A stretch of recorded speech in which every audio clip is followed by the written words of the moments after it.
我要来关心的是，这天气愈来愈寒。今仔日大陆冷气团热南透早呢，白地上低温是伫新北市的石碇，敢若9度6尔。玉山的气象站甚至阁测到0度以下的低温，而且呢是开始来落霜。提醒民众，这今仔日天气是愈换会愈寒。气象署针对新北、桃园、新竹甲苗栗，来发布非常寒的柑仔色灯号，提醒民众要注意有10度甚至还阁较低的低温。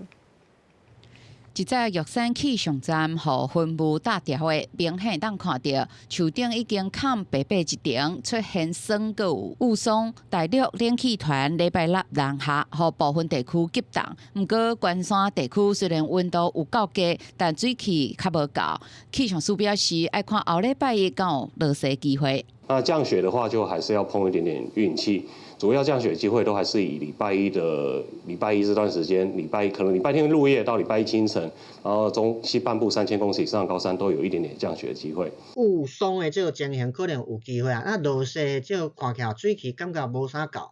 冷气团发威礼拜六透早平地上低温出现伫新北市的石碇，会知6点43分低温来到9点6度，比外岛搁较寒，低过马祖南竿的9点7度。苗栗新竹嘛出现10度左右的低温，不过气温会搁下探，估计礼拜六日暝到礼拜日的透早会上寒。北部可能在这一波冷气团最低的温度会是在11度到14度左右，空旷地区可能也会有再低个1到2度，其他地方早晚的温度大约是在13到12度到15度左右。苗栗以北较空僻的所在这个温度可能差不多7度到9度左右。